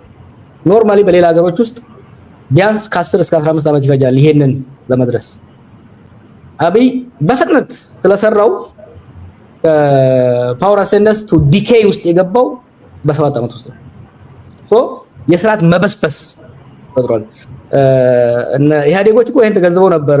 ወደ መጨረሻ አካባቢ የግምገማ ፔፐሮቻቸውን አገኛቸው ነበር። የውስጥ ግምገማ ፔፐራቸውን መበስበስ ገጥሞናል የሚልና ውይይቶች አድርገው ነበር ተዝካለ እና አሁን አትሊስት ያን አሁን ብልጽግና ያደረጋቸውን ውይይቶች አይቻቸዋለሁ ባለፈው የሴንትራል ኮሚቴ ስብሰባ ላይ መበስበስ ሳይሆን እየተፈረጠርን ነው የሚል ነው እየሄደ ያለው ያ ለኛ በጣም ጥሩ ግብአት ነው ጥሩ ነው የሚያጠናክረን ግን ቅድም ላነሳው አስጠንቅሮ መናገር ፈልገው እኔ ባየሁት በመሰማው ባለኝ ኢንተራክሽን the war had humbling effect on our people on our elite ጦርነቱና ቀውሱ ገና እኮ ብዙ ነገር ማድረግ አለብን ኮሌክቲቭ ቴራፒ ውስጥ ካልገባን እኮ ምን ይሄ ሰው ባለፈው 7 አመት ውስጥ የከተተን ቀውስ አይ ዶንት ቲንክ የኢትዮጵያ ማንንም የኢትዮጵያ ተንታኝ ይሄ ይመጣል ብሎ in his wildest dream አስቦት የሚያውቀው አይመስለኝም ከዛ ውስጥ ሀገራችንን ማዳን there are times በቃ ተስፋ የቆረጥኩበት ጊዜ አሁን ግን ካለኝ ኢንተራክሽን ካሉ ውይይቶች የምሰማው የማየው የምገነዘበው ለፖለቲካ በሚዲያ የሚደረገውን አይደለም ቡና ላይ ቁጭ ብለን ስንጫወት በማህበራዊ ሁኔታው ቁጭ ብለን ስንጫወት በሚዲያ እንደው ጽፈኛ መጥላቸው አይነት ሰዎች ራሱ ያላቸው ኮንሰርን እና ኮምፕሮማይዝ በዚህ ስርዓት በአገዛዙ ምክንያት የመጣ መሆኑን ይገነዘባል መሰራት ያለባቸው ተጨማሪ ስራዎች እንዳሉ ነው ማለት ሪል የዚህ ችግር ባለቤቱ ግልጽ ብሎ ፊት የነበረው ችግር አብይ ከመጣ የቱን ድረማመስ የቱን አበላሽው የሚለው እና ከብሔር ጋር ከምን ጋር ከሃይማኖት ጋር የሚያዙ ገጽታዎች በደንብ ፍንትው አድርጎ ለማሳየት ጥረት ከተደረገ የኢትዮጵያ ህዝብ እያለፈ ያለው በስቃይ ውስጥ ነው ስለዚህ ይሄ ነባራዊ ሁኔታውን አሁን ያለውን ሁኔታ ምልህ ነብቶ ማለት መሽቶ መንጋት ብርቅ የሆነበት ሀገር ነው በልቶ ማደር እንደ የተለየ ሁኔታ የሚታይበት ሀገር ነው እዛው አዲስ አበባ ዋና ከተማ ውስጥ ዛሬ ምን ጉዳት ይደርስብኛል ብሎ ነው ሰው እንትን የሚለው ተው የሌላውን አብይ የማይቆጣጠረውን አካባቢ ተውና በሙሉ አቅሙ አሁን አዲስ አበባ ከተማ የሚሊታሪ ካምፕ ነው የሚመስለው ነው የሚባለው ከተማው ጠቅላላ ሚሊታራይዝድ ሆኗል ማለት ይቻላል በታጠቀ ኃይል ነው እንትን የታበለ ያም ሆኖ በህብረተሰብ ውስጥ ኮንፊደንስ ማምጣት አልቻለም ስጋት ነው እየጨመረ 4 ኪሎ ያለ የጎበዝ አለቃ ያልከው ለዛ ነው እሱ ማለት ይቆም እና የህብረተሰቡ ማንን ነው የምትፈራው ቢባላው መንግስትን ነው የሚፈራው ስለዚህ የባብይ ምክንያት የደረሰበት ጉዳት የትየለለ ይሄ ወደፊት ለመቀየር የራሱ አስተዋጽኦ አለው የተሻለ ሁኔታ ህዝቡን በተለይም ደግሞ ህዝቡን ተሳታፊ የሚያደርግ የትግሉ ባለቤት ራሱ ህብረተሰቡን የሚያደርግ እንቅስቃሴ ከተፈጠረ እና ፊውቸሩን በተቻለ መጠን መልክ ባለው መንገድ ማሳየት የሚቻልበት ሁኔታ መፍጠር ከቻለ አሁን የሰውዬ እና ከሱ ዙሪያ የተሰበሰበው ይሄ አገዛዝ መቼ ነው የሚላቀቀን ነው አይደል የህብረተሰቡ ተስፋ እንትን የለተለት ምኞት አሁን አንድ ሰው ጠየቁት እንዴት አየው የህዳሴ ግድብ ላይ አብይ አህመድና ዳንኤል ክብረት የቃለ ምልልስ ያደረጉበትን ሁለቱ ሰዎች እንዴት አየው አልኩት እና ህዝቡስ እንዴት ተመለከተው ህዝቡ እኮ አይመለከተውም ህዝቡ አይመለከተውም የነሱ እነዚህ በሚዲያ እንትን የሚሉት የሚያራግቡት ሰዎች ይመለከቱ ካልሆነ ህብረተሰቡ ገና ብቅ ሲል ዝጉ ተብሎ ቴሌቪዥን ወይ ጣቢያ ይቀየራል ወይም ደግሞ ይዘጋል ቴሌቪዥን ይሄ ሁኔታ ነው ያለው መላቀቅና የፈለገው ለኦንሊ የጎደለው ምንድነው በተቃዋሚው ፓርት ፊውቸሩ ከዚህ ከፋም እንዳይሆን የሚመጣውን ነገር ህብረተሰቡ ኮንፊደንስ ኑሮት ተሳታፊ የሚሆንበት ሁኔታ ማመቻቸት ነው እንጂ ኦሬዲ ያለቀ ነገር ነው ማለት ነው ከዚያ አኳያ ይህ አገዛዝ በሚወገድበት ጊዜ ለዚህ አሁን ቅድም ላነሳው ሚሊታራይዝድ የሆነ የትጥቅ በብዛት በአገሩ ውስጥ እንዲስፋፋ እንዲበተን ያደረገው አገዛዙ አንደኛ የሚቃወሙትን በፖለቲካ በአስተሳሰብ ትግል መልክ ለማስያዝ አይጠርም ፍላጎትም የለውም ችሎታም የለውም ለዚህም ዲዛይን የተደረገ ነገር የለውም በምንድን ነው የሚያፍነው? በወታደራዊ ኃይል። ይሄ ወታደራዊ ኃይል የግድ አገዛዙን ላለመቀበል ደግሞ ይሄ ወታደራዊ ኃይል በወታደራዊ መንገድ መመከት ነበረበት። አሁን የአማራን ክልል በምትወስድበት ጊዜ ምናልባት ይሄ የፋኖ እንቅስቃሴ ከተጀመረ ይሄ 2 ዓመት ውስጥ ምናልባት አማራ ክልል ውስጥ ያለው ትጥቅ ዳብል ሆኖ ሊሆን ይችላል ብዬ እገምታለሁ። ይሄን ማን ነው የፈጠረው? ህብረተሰቡ የነበረው ምርጫ አንድም ለአብይ ጨፍጫፊ አገዛዝ ተንበርክኮ ያደረከውን አድርገኝ ማለት ነበረበት። ይሄን ደግሞ መቀበል አልቻለም። ስለዚህ ምን አብይ መሳሪያ ነው የሚያምነው፣ ትጥቅ ነው የሚያምነው። በሚፈልገው በሚያምንበት መንገድ ምላሽ መስጠት የግድ ነበረ። በዛ ምክንያት የትጥቅ ትግል ተጀመረ። አሁን አብይ የማይቆጣጠረው አማራ ክልል ተፈጠረ ማለት ነው። ያለውን የታጠቀውን አስፈታለሁ ብሎ በትዕቢት በተሞላበት መንገድ እንኳን አይደለም መሳሪያውን ቀበቶውን አስፈታለሁ በ3 ሳምንት ውስጥ ብሎ ነው የገባው። እንደው አቅም ቢኖርህ እንኳን በራስህ ህዝብ ላይ እንዲህ አይነት መመካት ነውር ነው። ባለየዎች ሊናገሩት የሚችሉት አባባል ነው እንጂ መንግስት ሊናገረው የሚችል ነገር አለ። እንደዛ አሉ ገቡ። አሁን የመከላከያም ትጥቅ በራሱም የሚገዛውም ተደምሮ የአማራ ክልል ውስጥ ያለ ትጥቅ ምናልባት ግምት ነው፣ ተጨባጭ መረጃ የለኝም፣ ፊት ከነበረበት እናስፈታለን ካሉት በዛ ወቅት ከነበረው ዳብል አድርጎ ሊሆን ይችላል። ስለዚህ ሚሊታራይዝድ ሆኗል። ነገር ግን በሌላ መልኩ ደግሞ ምን አለ? ቴዲ ያነሳው ስጋት ግን የሚቀርፈው ምንድነው? ህብረተሰቡ ይሄንን ጉዳይ ቢኮዝ ኦፍ አገዛዙ የመጣበት ዕዳ አድርጎ ነው እንጂ የሚመለከተው ይሄንን ሁኔታ የሚቀበለው አይደለም። አሁን ለፋኖቹ ያለው ፕሬሸር ምንድነው? አንድ ሆናችሁ ተባብራችሁ ይሄንን አገዛዝ አስወግዱልንና በሰላም የምንኖርበት ሁኔታ ይምጣ ነው። የህብረተሰቡ የሰላም ፍላጎት በሰላም የመኖር በህግ እንግዲህ ካልቸራሊም ለህግ ያለው ቦታ አለ፣ በጠቅላላ ኢትዮጵያ ያለው አለ። አማራ ደግሞ የበለጠ ለህግና ለስርዓት ያለው ተገዥነት ከፍተኛ ነው። ስለዚህ ይሄንን ቫልዩ መሰረት አድርጎ በአግባቡ የህብረተሰቡን ጥያቄ ለዚህ ያበቃውን ጥያቄ በሚመልስ መንገድ መሰረት ላይ ብለን ከተንቀሳቀስ የማይስተካከልበት መንገድ የለም። የሚጠይቀው ዋይዝ የሆነ አካሄድ ይጠይቃል። ዲሞክራቲክ የሆነ ህብረተሰቡን ያሳተፈ እንቅስቃሴ ማድረግን ይጠይቃል። ብዙ ማስተማረንም የሚጠይቅ ነገር አለው። ይሄ ከተሰራ ይሄ አሁን አርሶ አደሩ በገጠሩ በጠቅላላ ተበትኖ ያለው በከተሞችም ያለው ትጥቅ ወደ ስራ መሳሪያ ወደ ማምረቻ መሳሪያ የማይቀየርበት ምክንያት የለም። ጥሩ የልማት ጊዜ እኮ ብትፈጥርለት የአክሲዮን የልማት የንግድ ብታደርገው መሳሪያውን እየሸጠ ወይም ለመንግስት እየሰጠ ብሩን እየተቀበለ ወደ ልማት የማይገባበት ምክንያት የለም። አሁን መሳሪያ አንጋጭ የሆነው በባህል የነበረው ሁኔታ እንደተጠበቀ ሆኖ አሁን መሳሪያ አንጋጭ እንዲሆን ያደረገው አገዛዙ ነው። አገዛዙ ደግሞ ምንም አልነካው። ቅድም ያነሳውን ይሄንን ስብስቡን እየሰጋ ያለው የአብይ አገዛዝ አሁን የሚልከው ማንን ነው? ለዚህ ትጥቅ መልስ ሊሰጥ እየሞከረ ያለው የድሃ ልጆችን እየመለመለ ነው።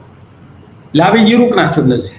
በሺዎች ቢሞቱ ቢማረኩ የትም ይውደቁ ማንም ዘውር ብሎ የሚያቸው ማንም የት እንደወደቁ ለቤተሰቦቻቸው እንኳን ፕሮፐር የሆነ መርዶ እንኳን አይነገር። በሌላ መልኩ ግን እና ይሄ ለአብይ ምንም አይደለም። ይሄንን እኛ እስከፈቀድንለት ጊዜ ይቀጥላል። ምንም እንትን የሚለው ነገር የለም። ይሄኛው ስብስቡ ግን ይሄ የፖለቲካ እንቅስቃሴው ከሱ ቤተመንግስት ውስጥ ይገባ፣ በዙሪያው የሚያንኳኳ በጠቅላላ የኢትዮጵያን ሕዝብ ለአመጽ የሚያነሳሳ ይሆናል። ስለዚህ እድሜውንም የሚያሳጥር መሆኑ እየገባው ነው ማለት። በፊት ሞኖፖሊ ኦፍ የሚዲያ እንትኖች የግሎቹንም የመንግስቶቹንም የሁሉንም ለመቆጣጠር ሞክሮ አዲስ አበባ ውስጥ ያሉ ሚዲያዎች እንደ ድሮ አይደሉም። በጣም ብዙ የቴሌቪዥን ጣቢያዎች፣ ሬዲዮኖች፣ ኤፍኤሞች ምናምኖች አሉ። ሁሉም ግን በመንግስት ተጽዕኖ ስር ነው ያሉት። ነገር ግን እነዚህ ሁሉ የአብይን ሜሴጅ ኮንቬይ አድርገው ወደ ህብረተሰብ ውስጥ እንዲሰርጽ ማድረግ አልቻለም። ስለዚህ የተንሳፈፈ ሆኗል። በዚህ ምክንያት አሁን ተለዋጭ የሆነ ሐሳብ በተደራጀ መንገድ ይሄ የአማሮች እንዲፈልገው ነው ብሎ ወይም ትግራዮቹ እንደዚህ ናቸው ብሎ ወይ ደግሞ ኦሮሞቹ እንደዚህ ነው በኦሮሞ ላይ መጡ ብሎ ለማለት በማይመች ሁኔታ ኢትዮጵያውያን በጋራ ሆነው የሀገራችንን ህልውና መታደግ አለብን የሚል እንቅስቃሴ ሲጀምሩ በአንድ በኩል ያ ህብረተሰቡ ከአብይ በኋላ እርስ በርስ መባላት እንዳይመጣ የሚሰጋውን ስጋት የሚቀንስ በመሆኑ በሁለተኛ ደረጃ በአገዛዙ ላይ የሚያደርሰው ጥቃት በመሬት በትጥቅ የታጠቁት እያደረጉት ያለው አለ ደግሞ በፖለቲካ ከዛም በዘለለ ከፖለቲከኞቹ በዘለለ በማህበረሰብ ደረጃ በየቤቱ ህብረተሰቡ ከፍተኛ ምሬት ከሞላ ጎደል ይሄ ያበጠ ነገር አለ ነው አሁን ከተሞች ውስጥ ያለው አዲስ አበባ ውስጥ ያለው ስለዚህ በጭንቅ ውስጥ ነው ያለው ይሄም ከዚህ ጋር ተያይዞ አሁን የአብይ አመራሮች በጎኑ እነዛ ተሰልፈው የነበሩ ሰዎች በሙሉ ወደ ቤታቸው ሲሄዱ የሚገጥማቸው ነገር አለ በቤተሰብ እዛው ከቤተሰብ እነሱ ምን እያደረጉ ነው ያለው ቀስ በቀስ ከአብይ እየተንሸራተቱ ነው ያለው አሁን አብይ ብቻውን ነው እየቆመ ያለው መከላከያ ነበር የሚመካበት ማጉረምረም ጀምሮ የሴኩሪቲ ተቋሙ ብዙ እንትን ለማድረግ ሞክሮ ነበር አፍርሶታል ልምድም የለውም ስልክም የሚጠልፈው ትንሽ ችሎታ የነበረችው ስልክ መጥለፍናል እሱም የሁሉ ህዝብ ሲሆን ምን ታደርገዋለህ ሁሉ የሚናገረው አንድ አይነት ቋንቋ በሚሆንበት ጊዜ ለመጥለፍም እንትን ለማለትም አትችልም እና በየቤቱም በኢንፎርማል መድረክም ይሄ አገዛዝ መወገድ አለበት የሚል አስተሳሰብ እየዳበረ በመምጣቱ ምክንያት ከፍተኛ ስጋት ውስጥ ናቸው ከፍተኛ ስጋት እንደገና ደግሞ ሰራዊቱም እኮ የህዝብ ልጅ ምልህ የህዶ አየው ምክንያት እየተሰጠው ሲዋጋ ነው 7 አመት ሙሉ አሁን ወደ መጨረሻው እየደረሰ ይመስለኛል ተዋግቶ ያመጣው ለውጥ የለም አብረውት የነበሩ ጓደኞቹ እየሞቱ የትም እየወደቁ ነው ያየው እና በዚህ መንገድ የአብይ ፍላጎት ማስከበሪያ የነበሩት ተቋማትም ግለሰቦችም ቀስ በቀስ እየተሽመደመዱ እየፈረሱ ተደማጭነታቸው እየማማ እየሄደ ስለሆነ ወደፊት ለውጥ ለማምጣት የሚደረገው እንቅስቃሴ የበለጠ በሱ ላይ ያለውን ሽብር እየጨመረ የሚሄድ ስለሆነ ከዛ አቋያ ነው የስጋታቸው እያየለ ነው አስተያየት እሺ በጣም አመሰግናለሁ የመጨረሻ መልእክት ጃዋር እንግዲህ በህብረተሰቡ ውስጥ ያለው ስጋት ብቻ ስላልሆነ ተስፋም ነው በጣም በስፋት የምንመለከተው እሱንም በጣም ማንሳት አለብን ብዬ አስባለሁ በተለይ በቅርቡ ይሄን 2-3 ወር አይ ቲንክ በጣም ቅድም እንደተጠቀስከው ብዙ አይነት ተስፋ አለ ማለት ሐዘኑና ምሬቱ ነበር ግን ይሄ ነገር ይለወጣል የሚለው ተስፋ በቅርብ ጊዜ የበለጠ ከፍ ያለ መሄዱን እንመለከታለሁ ሆነም በተለይ በዚህ እንዲህ እንዳለው አይነት ውይይት ህብረተሰቡ በሚመለከትበት ወቅት ትልቅ ተስፋ ያጨራል አብሮነት ከሪዮት ሚዲያ ጋር ባስተባበረውና ሁለታችሁም በተሳተፋችሁበትም ትልቅ ዝግጅት ከሱም ቀጥሎ ደግሞ አሁንም ሁለታችሁም ያላችሁበት ጥምረት በቅርቡ በሰጠው ጋዜጣዊ መግለጫ በደረገው ውይይት ከዛም በኋላ በተደረጉ ውይይቶች ሁሉ ሰው ተስፋ አለው ስለዚህ እንደው ተስፋውን የበለጠ ከፍ ለማድረግ ኡነታም ላይ ተመስርቶ ማለት ነው በአገር ውስጥ ዜጎችም ሆኑ ቡድኖች አገዛዙን በማዳከም ለህልውና ትግሉም ሆነ ለለውጡ አስተዋጽኦ ለማድረግ እንዲችሉ ያሰባችኋቸው አክሽን ፕላንስ አሉ አሁን በዝርዝር እንድታወረኝ አይደለም ግን ዝግጁነታችሁን በተመለከተ ነው መጠየቅ የፈለኩት ሶ ማንም አስተዋጽኦ ሊያደርግ የሚችልባቸው አደጋቸው የቀነሰ ግን ደግሞ ከፍተኛ ለውጥ ሊያመጡ የሚችሉ አክሽን ፕላንስ አሏችሁ ወይ ቀጣዮቹ የትግል ምዕራፎች በአጠቃላይ ይገለጹ ቢባል ምን ይመስላሉ ትላለህ እሱን በተመለከተ አስተያየት እንስጠና ውይይታችንን እናጠቃለን አክሽን ፕላን አለን ጊዜው ሲመጣ እንደየ አስፈላጊነቱ የሚገለጹ ይሆናሉ ሎክ አንድ ነገር ብዙ ማጠራጠር አያስፈልግም አብይ ይወገዳል that's not the big issue አሁን አንተ ያነሳቸው ብዙ ነገሮች ነካካ ለምሳሌ አብይ የፈጠረውን ችግር እቺን ሀገር እንዴት ነው አብይ ከፈጠረው ችግር የምንታደጋት ነው አሁን አንድ ቅድም ገዶ ጠይቀዋል የጦር መሳሪያ ቁጥሩ መስፋቱ ብቻ አይደለም there is privatization of violence ምናልባት ከ2 ሚሊዮን በላይ የሚሆን የታጠቀ ሰው አለ የመንግስትና ጸረ መንግስት አይደል ዛገር ግን ዲስኦርጋናይዝድ ነው 2 ሚሊዮን ወታደር በአንድ አመራር ስር በአንድ ተቋም ስር ሲኖር ብዙም ችግር የለውም በሁለቱም ራሱ ቢኖር አሁን ችግር የለውም አማጺና ኢህአዴግና ደርግ በሆነ መልኩ ግን ብዙም ትሬል አሁን የመንግስት ራሱ በአንድ እዝ ስር አይደለም ያለው መንግስታዊነት አገሪቷን መንግስታዊነት ከማሳጣቱና ተቋማትን ከማድቀቃቸው የተነሳ ዛሬ እኮ ሪፐብሊካን ጋር ትከራያለህ ፖሊስ ትከራያለህ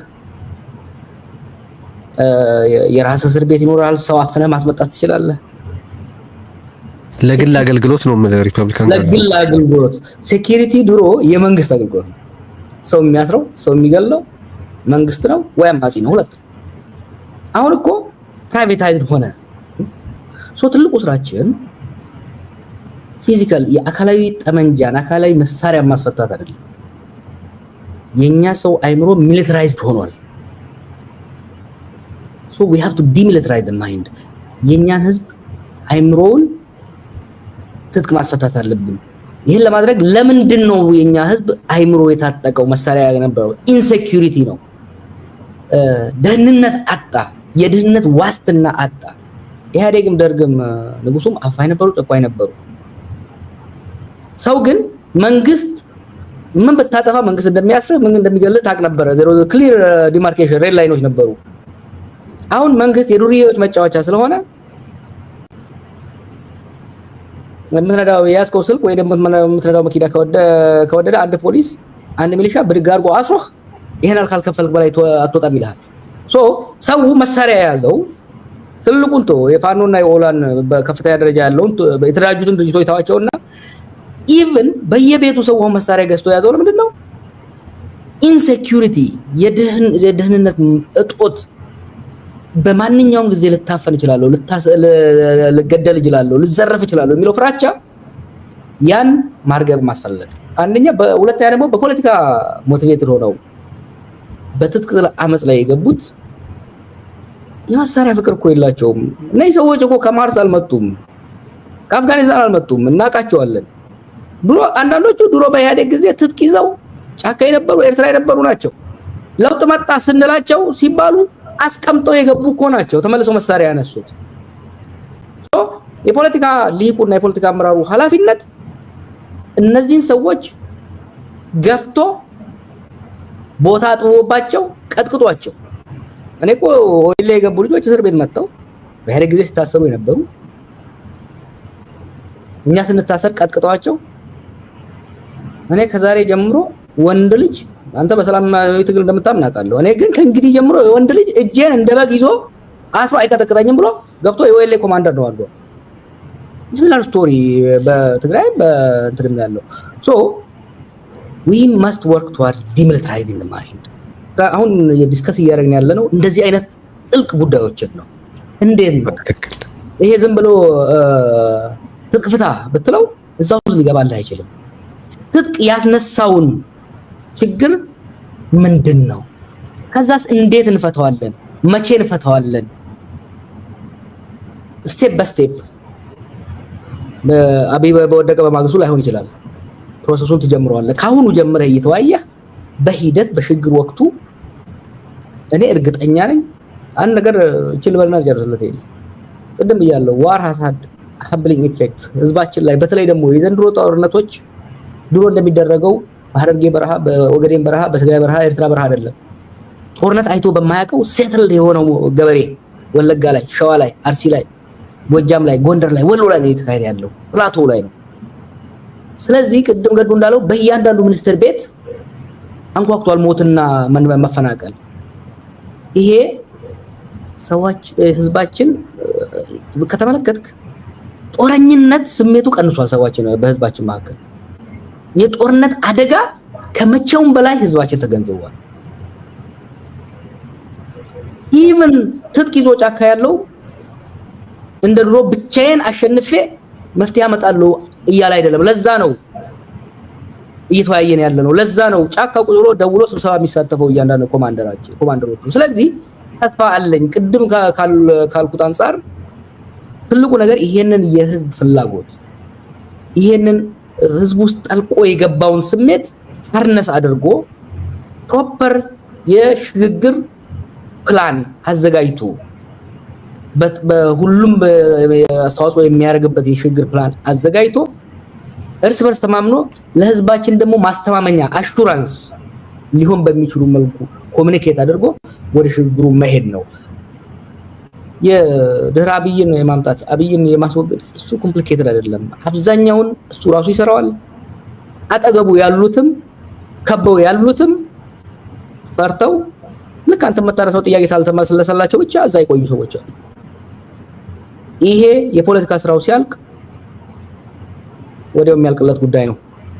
ከአብይ ማግስት ያለው ነገር ላይ ነው ከፍተኛ ሐሳብና ስራ የሚያስፈልግ።